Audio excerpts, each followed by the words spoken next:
Olha, minha filha, se tem uma coisa que o sertão ensina a gente logo cedo, é que existem dois tipos de calor.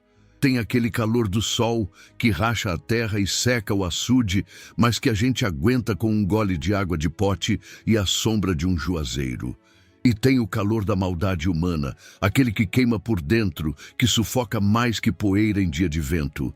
E era desse segundo calor que o povo da fazenda Pedra Branca vivia com medo. O dono de tudo aquilo não tinha nome de batismo na boca do povo, não. Ninguém chamava ele de Coronel José. A alcunha dele era Zeca da Chibata. E não era à toa, viu? O homem não tinha sangue nas veias, tinha caldo de urtiga. Diziam as más línguas que quando ele nasceu, a parteira não bateu na bunda dele para ele chorar. Foi ele que deu um chute na mão dela. Zeca achava que vaqueiro não era gente, era ferramenta. Se o cabra adoecia, era prejuízo. Se reclamava, era ingratidão. Se pedia um dia de folga, era vadiagem. E no meio desse inferno vivia o Tião. Tião era aquele tipo de sertanejo que você olha e vê a bondade estampada na cara vincada pelo sol. Magro, mas de uma força que ninguém explicava. Desses que passam o dia derrubando boi no meio da caatinga e de noite ainda tem disposição para contar história para os meninos. Tião servia o coronel Zeca desde que se entendia por gente. Nunca roubou um tostão, nunca levantou a voz. Aguentava os gritos, as humilhações e o salário de fome porque tinha uma família para sustentar naquele pedaço de chão esturricado. Mas a vida, minha gente, a vida gosta de pregar peça. E a peça veio na forma de uma febre braba que pegou o Zezinho, o filho caçula do Tião. Foi numa semana que o céu estava limpo, azul de doer a vista, sem nem promessa de nuvem. O menino, que era a alegria da casa, caiu de cama. Ficou mufino, triste, os olhos fundos, queimando em febre. A mulher de Tião, Dona Maria, fez de tudo. Fez chá de tudo que era folha, rezou com ramo de pinhão roxo, chamou rezadeira e nada. O menino ia definhando feito planta sem água. Numa terça-feira de noite, o menino nem abria mais o olho. A respiração estava curta, aquele chiado no peito que deixa qualquer mãe com o coração na mão. Tião, vendo o desespero da mulher e o filho se apagando, saiu para o terreiro. Tirou o chapéu de couro e olhou para o céu estrelado. Ele não gritou, porque sertanejo sofre calado, mas por dentro ele estava gritando. Ele se ajoelhou na terra batida e fez a promessa que mudaria o destino daquela gente toda. Ele olhou para o norte, para a direção de Canindé e sussurrou com fé, aquela fé teimosa da gente. Meu padrinho, Padre Cícero, meu São Francisco das Chagas, se meu menino vingar, se amanhã ele acordar pedindo de comer e essa febre for embora, eu prometo que vou a pé daqui até Canindé, levar a roupa dele e agradecer no seu altar. Nem que eu perca as pernas, mas eu vou. Dizem que promessa de pai desesperado tem força de lei no céu. Quando o galo cantou na madrugada, antes do sol raiar, Tião acordou com um puxão na rede. Era o Zezinho. O menino estava sentado, suado, mas com o olho vivo, brilhando. Painho, tem cuscuz? Tô com uma fome. Minha gente, Tião chorou. Chorou aquele choro grosso, engasgado, de homem que viu a morte rondando a porta e viu ela ir embora. Abraçou o menino, abraçou a mulher, e ali, naquela casinha simples de taipa, aconteceu a maior festa que um pobre pode ter, a festa da vida. Mas quando a alegria assentou, o frio na barriga do Tião voltou. Ele olhou para a mulher e o sorriso sumiu. Maria, eu prometi, eu tenho que ir para Canindé. Mas Tião, disse ela já tremendo, e o coronel? Estamos na época da pega do gado. Ele não vai deixar. É promessa, mulher. Com santo não se brinca. Se eu não for, o castigo vem pior. Eu vou falar com ele. Ele há de ter coração. É pela vida de um inocente. Pobre Tião. Ele conhecia o gado, conhecia a caatinga, conhecia o rastro da onça. mas tinha esquecido que o bicho mais perigoso do sertão é um homem com poder e sem Deus no coração. Ele ia pedir compaixão para quem só conhecia a chibata. O sol nem tinha esquentado direito e o Tião já estava na frente da casa grande. Sabe aquele lugar que cheira a poder? Pois é, o casarão do Coronel Zeca era assim. Paredes brancas, janelas azuis sempre fechadas e um alpendre enorme onde ele passava o dia na rede, vigiando o mundo com olho de gavião. Tião subiu a escada de pedra com o coração batendo na garganta, tirou o chapéu de couro puído da cabeça e ficou ali, torcendo a aba com as mãos calejadas, esperando a boa vontade do patrão notar que ele existia. O coronel estava lá, balançava na rede devagar, tomando um café preto numa xícara fina que parecia casca de ovo de tão delicada. Ele viu o Tião. Claro que viu, mas deixou o pobre do vaqueiro esperando uns 10 minutos. Isso é tática de gente ruim, minha filha. É para mostrar quem manda, para deixar o outro pequeno. Quando finalmente resolveu falar, nem olhou na cara. Diga logo o que quer, Tião. O gado não se junta sozinho e o sol está subindo. Tião engoliu seco, pigarreou para soltar a voz que estava presa e começou. Bom dia, Coronel Zeca. Deus lhe deu um bom dia. É que, o senhor sabe, meu Zezinho estava para morrer. A febre estava levando o menino, patrão. O coronel fez um muxoxo de pouco caso, sem parar de balançar a rede. E o menino morreu. Se morreu, enterre logo e volte para o serviço. Cova de anjo é rasa, não gasta a manhã toda. Aquilo doeu no Tião como uma chicotada, mas ele segurou. Era pai, precisava ser forte.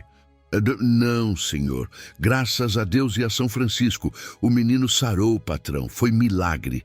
De noite eu pedi, de manhã ele levantou. Mas eu fiz uma promessa. Prometi ir a pé até Canindé levar a roupinha dele. São 3 dias de caminhada, coronel. Vim pedir a dispensa do senhor. Só 3 dias. Eu volto e pago em dobro no serviço. Trabalho de noite se precisar. Foi aí que o Coronel Zeca parou a rede. Ele botou a xícara na mesinha com força, fazendo aquele barulho de porcelana batendo que arrepia. Levantou devagar, ajeitou o cinturão e olhou para o Tião com aquele olhar de desprezo que a gente não deseja nem para cachorro sarnento.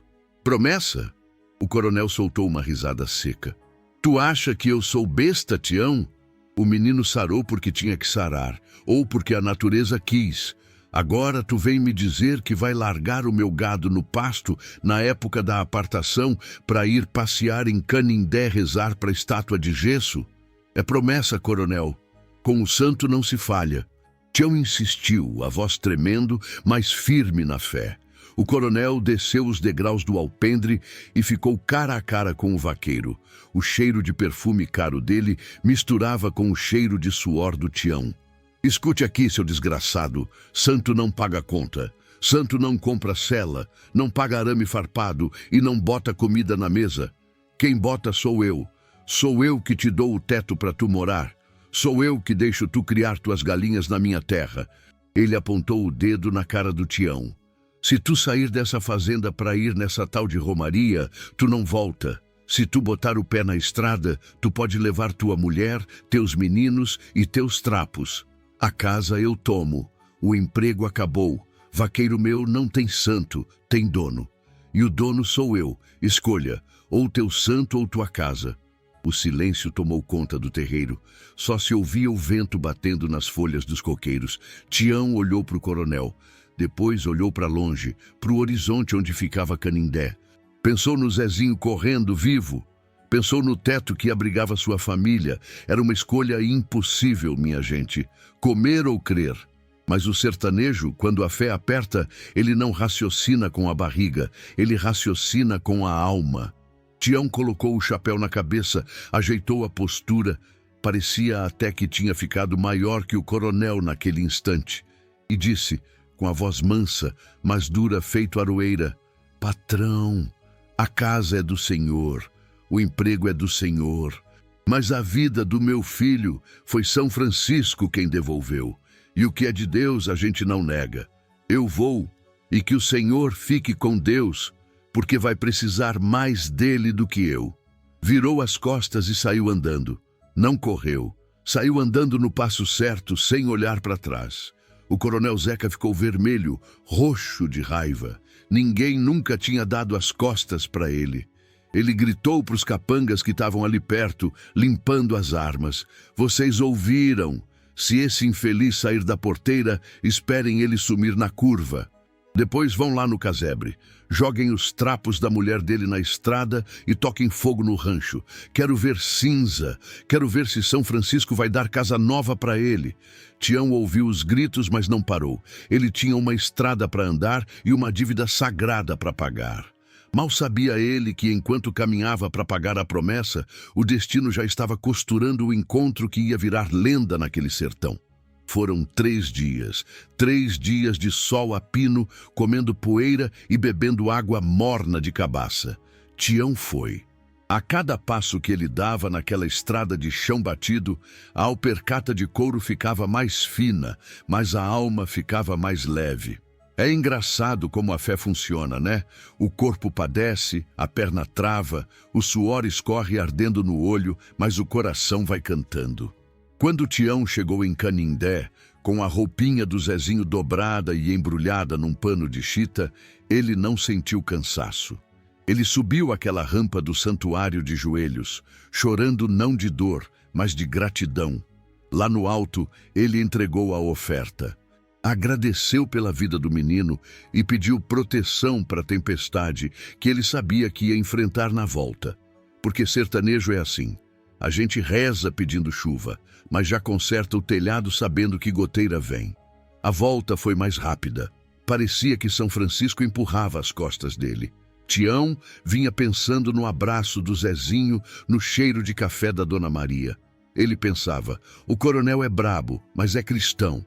A raiva passa, ele vai ver que o gado tá cuidado, que eu voltei. Inocência de homem bom, sabe? Homem bom acha que todo mundo tem um pedaço de bondade escondido, mas tem gente que é oca por dentro. Quando faltava meia légua para chegar nas terras da fazenda Pedra Branca, Tião sentiu um cheiro estranho. Não era cheiro de mato, nem de chuva. Era cheiro de coisa queimada, aquele cheiro azedo de madeira velha e palha esturricada que entra no nariz e arde na garganta. O passo dele apertou. O coração começou a bater descompassado, parecendo um tambor de festa ruim.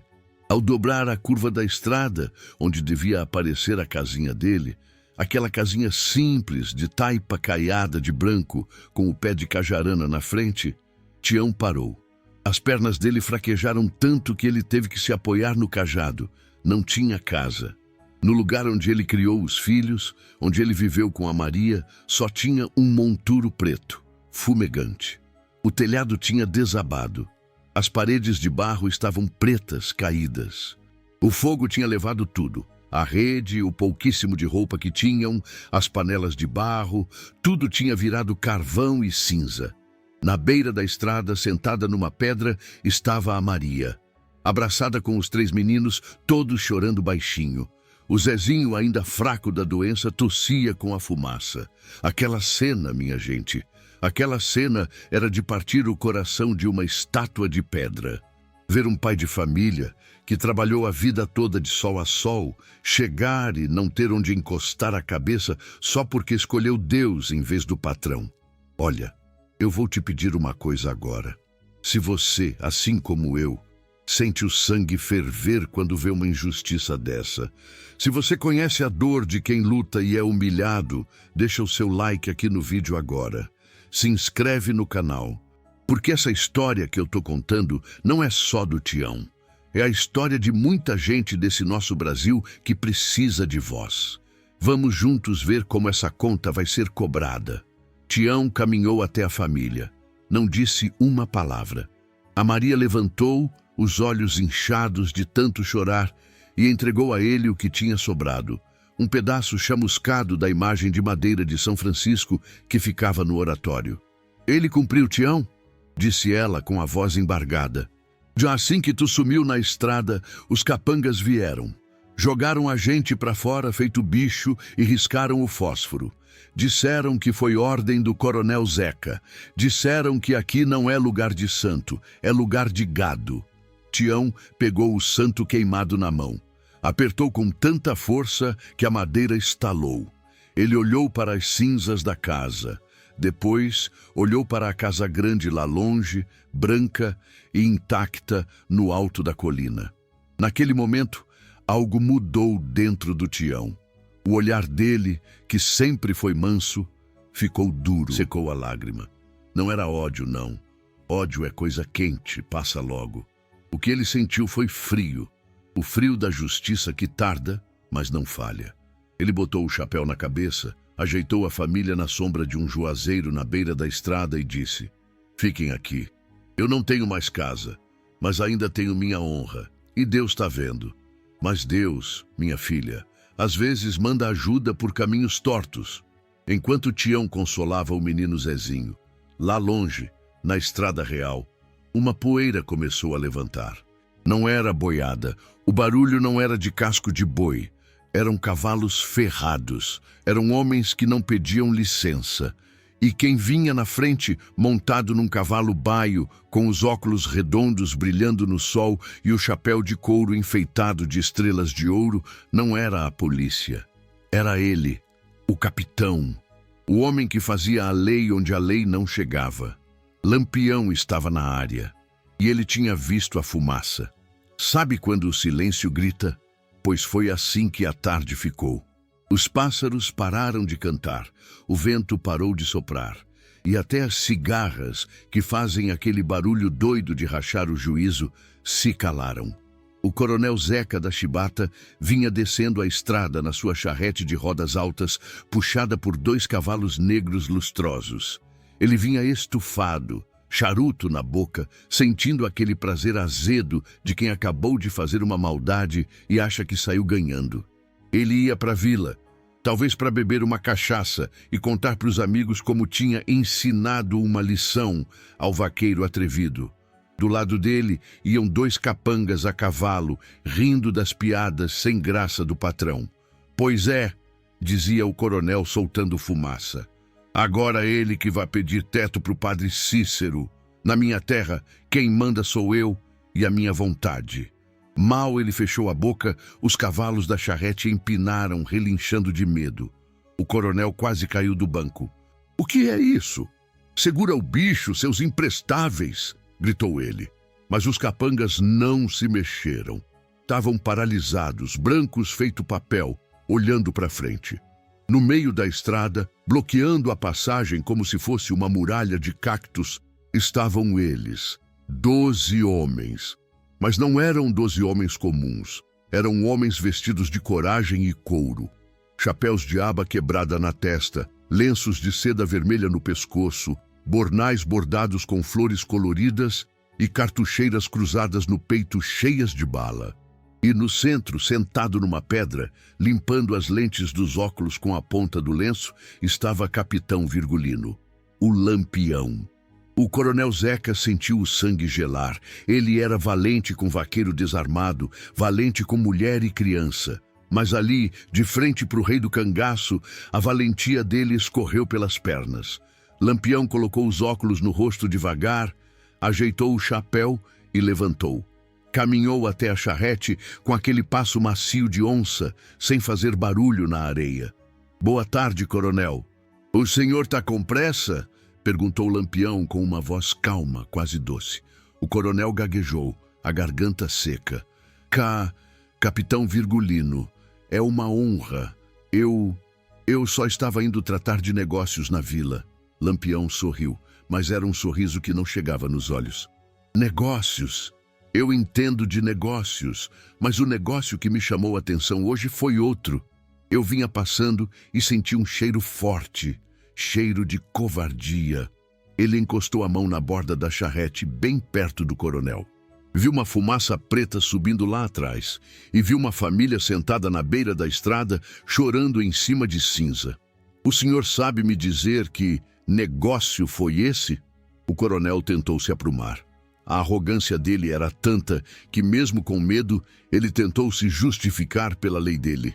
Ah, aquilo foi um corretivo, capitão. Coisa de fazenda. Um vaqueiro meu me desobedeceu, largou o serviço para ir vadiar em romaria. Eu só mostrei para ele quem é o dono da terra. O senhor sabe como é. A gente tem que manter a ordem. Lampião balançou a cabeça devagar, como se tivesse decepcionado. Vadiar em romaria, repetiu Lampião. Então o cabra foi rezar e o senhor queimou a casa dele? Virgulino olhou para os seus cangaceiros. Corisco estava lá. Volta Seca também. Todos sérios. O cangaço tinha suas leis e uma delas era o respeito pela fé. Lampião podia ser cruel, podia matar, mas ele era devoto.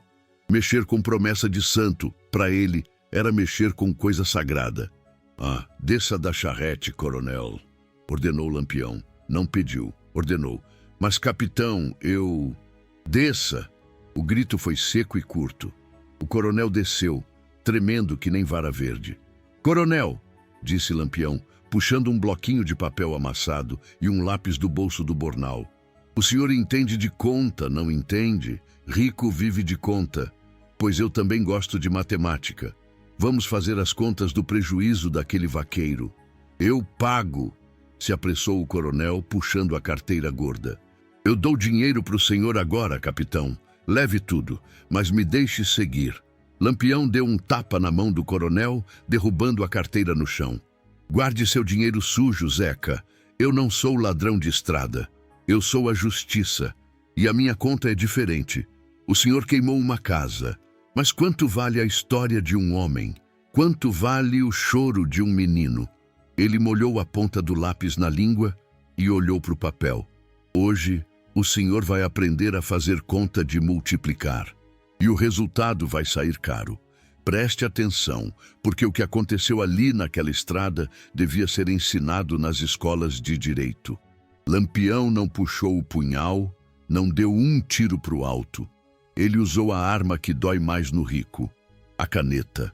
O sol já estava baixando, deixando o céu daquele laranja avermelhado que parece sangue misturado com terra. O bando fez uma roda em volta do coronel e da charrete. Ninguém falava, só se ouvia o risco do lápis do capitão no papel. Lampião ajeitou os óculos e começou a ditar a conta em voz alta, como se fosse um juiz lendo a sentença. Vamos lá, coronel Zeca. O senhor queimou um rancho de taipa. Material barato, né? Barro e madeira. O coronel respirou aliviado, achando que ia pagar uma mixaria. Mas o capitão continuou. Só que aquela madeira foi cortada na lua certa, há 20 anos. Madeira de lei curada no tempo. Item raro. Bote aí. 2 contos de réis. O coronel arregalou o olho. 2 contos? Por pau velho? Lampião nem olhou para ele. Silêncio que eu tô somando. Tinha uma rede de algodão, fiada pela avó da mulher dele. Peça de museu. Bote mais 5 contos. 5 contos? O coronel já estava suando frio, o lenço de linho encharcado na mão. Tinha também as panelas de barro. Comida feita ali tinha gosto de amor de mãe. Isso não se compra em mercado. Bote 10 contos. Lampião parou, olhou para o coronel por cima dos óculos e disse com a voz pesada. E tinha a imagem de São Francisco. O senhor queimou a imagem de um santo milagreiro, coronel. Sabe quanto custa a ira de um santo? Zeca da Chibata tremeu. Ele sabia que ali não era dinheiro que estava na mesa, era a vida dele. Capitão, pelo amor de Deus, eu pago o dobro disso tudo. Eu tenho dinheiro no banco. Lampião soltou uma gargalhada seca. Banco? O banco aqui sou eu, Zeca. E a taxa de juros quem decide é o meu rifle. Ele voltou para o papel. E tem mais uma coisa, o aluguel do fogo. O senhor desalojou uma família, botou criança no sereno. Isso dá danos morais, danos materiais e... Como é que dizem os advogados da cidade? Lucros cessantes. O vaqueiro parou de trabalhar para chorar. O capitão fez um risco final no papel, somou tudo com uma rapidez impressionante e mostrou o bloquinho para o coronel. O número era absurdo. Era dinheiro para comprar a vila inteira 2 vezes. Tá aqui o total, coronel. O senhor tem esse dinheiro na algibeira agora? O coronel Zeca olhou para o papel, pálido feito cera de vela. Ninguém anda com isso tudo, capitão. Isso é uma fortuna. Eu não tenho como pagar isso aqui, agora. Lampião fechou a cara, guardou o bloquinho e o lápis com toda a calma do mundo. Depois, sacou o punhal de prata da cintura, aquele punhal comprido, de lâmina fina que brilhava feito espelho. Ele começou a limpar as unhas com a ponta da faca, olhando fixo para o pescoço do coronel. É uma pena, suspirou Lampião. A regra do cangaço é clara. Quem deve e não paga, paga com o sangue. O senhor escolhe. Quer pagar a conta ou quer virar saudade? O coronel caiu de joelhos na poeira, chorando feito menino. Não me mate, capitão. Eu dou o que o senhor quiser. Eu tenho terras, tenho gado, tenho fazenda. Lampião parou de limpar a unha. Os olhos dele brilharam. Era ali que ele queria chegar. O advogado do sertão tinha ganhado a causa. Fazenda é? Lampião sorriu. Interessante. Dizem que o senhor tem umas terras boas na beira do rio. Aquela tal de Fazenda Boa Esperança, que tem pasto verde o ano todo. Tenho sim. É a melhor que eu tenho, gritou o coronel, desesperado para salvar o pescoço. Pois muito bem. Lampião levantou e bateu a poeira da calça. Se o senhor não tem dinheiro vivo, a gente aceita imóvel. Volta Seca! Traz o papel do cartório que a gente pegou emprestado na última cidade. Lampião olhou para o coronel, que ainda estava de joelhos, e deu a sentença final. Levante, Zeca! O senhor vai passar a escritura da Fazenda Boa Esperança agora. Mas não é para o meu nome, não. Cangaceiro não tem residência fixa. O senhor vai passar para o nome do homem que o senhor humilhou. O nome do novo dono é Sebastião da Silva, o Tião. O coronel abriu a boca, chocado. Passar sua melhor terra para um vaqueiro? Lampião engatilhou o rifle. A caneta ou a bala, coronel? O senhor escolhe como quer assinar. Você já viu o cartório funcionar no meio do mato? Pois eu lhe digo que a justiça mais rápida desse mundo não é a do juiz de toga, é a do juiz de chapéu de couro. A cena era de não acreditar. Ali, naquele pedaço de chão batido, com o sol quase se pondo e os grilos começando a cantar a reza da noite, a mesa do cartório foi improvisada no banco de couro da charrete chique do coronel. Volta Seca, que era menino novo, mas ligeiro feito calango, trouxe o papel. E não era papel de embrulhar pão, não. Era papel selado, com brasão da República e tudo, que o bando tinha arrecadado num cartório lá nas Alagoas umas semanas antes. Lampião, veja você, andava prevenido. Ele sabia que no Brasil papel vale mais que gente. Vamos lá, coronel, a caneta tá cheia, disse Lampião, estendendo uma caneta tinteiro dourada que devia ter custado o preço de uma boiada. O coronel Zeca pegou a caneta. A mão dele tremia tanto que parecia que estava com uma leita. Ele olhou para o papel, olhou para o rifle apontado para a cabeça dele e tentou a última cartada. Sabe aquele suspiro de quem está se afogando? Capitão, isso não tem valor. O Tião é analfabeto. Ele não sabe nem desenhar o nome. Como é que ele vai ser dono de fazenda? A lei não permite. Lampião deu um sorriso de canto de boca. Aquele sorriso de quem acha graça da ignorância dos doutores. A lei diz que terra é de quem trabalha nela, coronel. Mas já que o senhor gosta de formalidade, não se preocupe. Ele bota o dedo. O senhor bota a assinatura. E eu... Lampião bateu a mão no cabo do punhal. Eu boto o carimbo e a fé pública. Escreva aí, ordenou o capitão, mudando o tom de voz para aquele trovão que fazia soldado correr.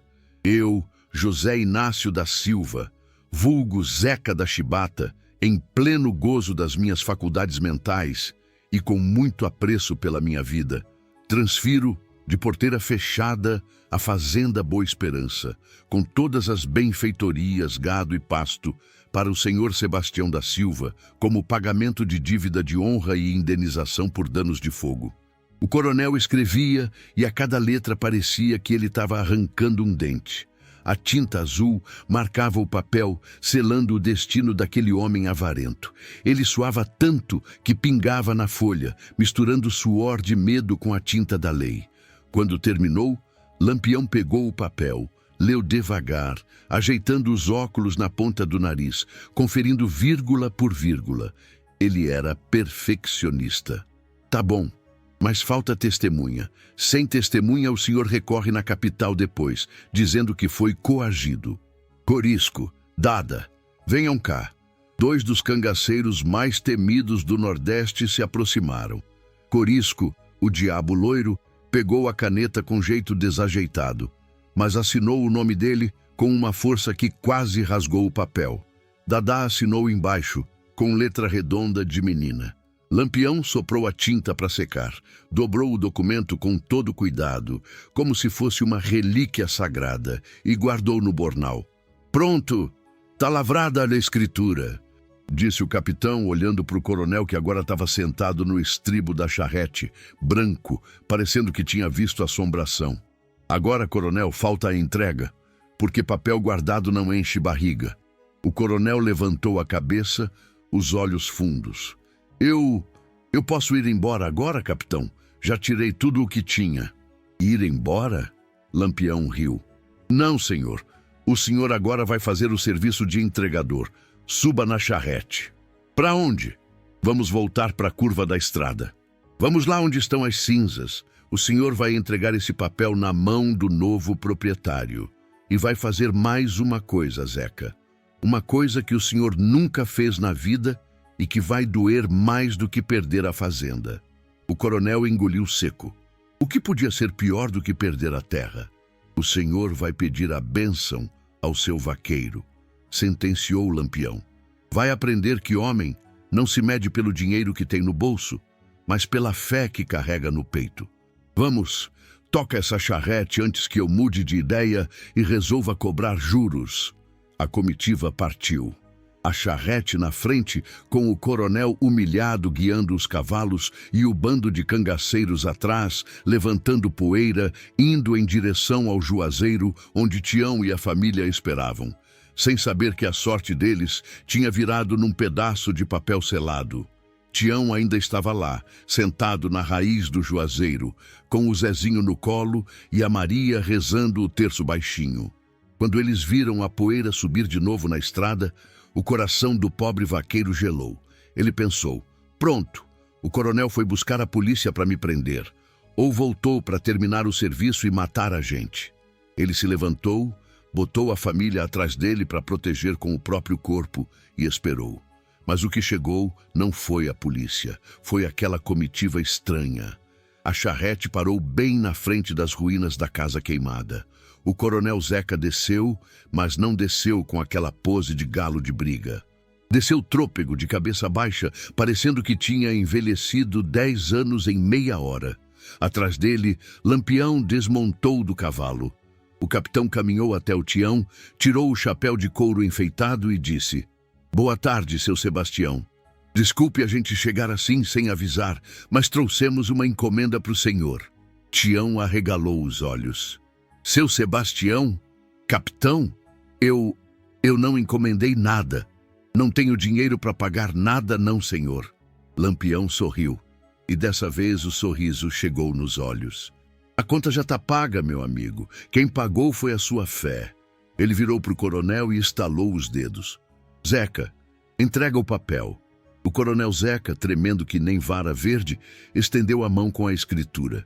Tome, Tião. A voz dele saiu um fiapo. É a escritura da fazenda Boa Esperança. É sua, de porteira fechada. Tião pegou o papel sem entender nada. Olhou para Maria, olhou para o papel, olhou para o coronel. Minha, mas coronel, a Boa Esperança é a joia do senhor. Eu sou só um vaqueiro, eu não posso aceitar isso.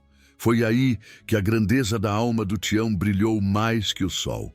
Mesmo com a casa queimada, mesmo humilhado, ele não tinha ganância. Ele não queria o que não era dele. Lampião interveio, botando a mão no ombro do vaqueiro. Aceite, homem. Isso não é esmola. Isso é justiça. O fogo levou seu rancho de taipa, mas Deus lhe devolveu em terra e gado. É seu por direito e está registrado em cartório. Agora guarde esse papel que a cerimônia ainda não acabou. O capitão virou para o coronel Zeca e o tempo fechou de novo. A voz dele ficou grave. Coronel, o senhor disse que esse homem era seu escravo. Disse que santo não pagava conta, pois agora o senhor vai aprender quem é que manda no destino. Lampião apontou para o chão, bem na frente dos pés descalços e sujos de poeira do Tião. Ajoelhe, Zeca. O quê? O coronel levantou a cabeça indignado. Passar a fazenda já era demais, mas ajoelhar para um empregado? Ajoelhe e peça a bênção, se ordenou Lampião, com a mão acariciando o punhal. Peça a bênção ao homem que tem o coração maior que o seu dinheiro. O silêncio era tanto que dava para ouvir o coração do coronel bater. Ele olhou em volta. Viu os cangaceiros sérios. Viu o olhar de medo da Maria e viu o olhar de pena do Tião. Sim, Tião tinha pena dele. E aquilo doeu mais no orgulho do coronel do que qualquer surra. Devagar, o coronel Zeca da Chibata, o homem mais poderoso da região, dobrou os joelhos na terra quente. Ele pegou a mão calejada do Tião, aquela mão grossa, queimada de sol, cheia de cicatriz de espinho, e encostou na testa. A benção, Tião, sussurrou ele, chorando de raiva e de vergonha. Tião, com os olhos cheios d'água, não puxou a mão. Ele fez o que sempre fez a vida toda. Ele foi cristão. Deus lhe abençoe, patrão. Deus lhe dê muita luz. Lampião assistiu aquilo e balançou a cabeça satisfeito. Tá feito. A conta tá fechada. O capitão montou no cavalo, assobiou pro bando e, antes de sumir na caatinga, gritou uma última vez. E olha, Zeca! Se eu souber que o senhor incomodou o seu Sebastião ou a família dele, eu volto. E da próxima vez eu não vou trazer caneta. O bando partiu num galope, levantando uma nuvem de poeira que engoliu a estrada. Quando a poeira baixou, o coronel já tinha subido na charrete e fugido dali o mais rápido possível. Ficaram ali apenas Tião, Maria, os meninos e o papel na mão. Eles olharam para onde era a casa velha e viram as cinzas, mas quando olharam para o outro lado, viram o futuro. Dizem que Tião foi o melhor fazendeiro que aquela terra já viu. Nunca negou um copo d'água a ninguém. E todo ano, no dia de São Francisco, ele fazia uma festa enorme, com comida para todo mundo, rico ou pobre. E na sala da casa grande, no lugar mais nobre, não tinha retrato dele. Tinha a imagem chamuscada de São Francisco e do lado, num quadrinho pequeno, um óculos redondo de aro de metal. Porque no sertão, minha filha, o mundo dá muitas voltas, mas a justiça, quando vem guiada pela fé e por um pouquinho de medo de Lampião, ela chega certeira.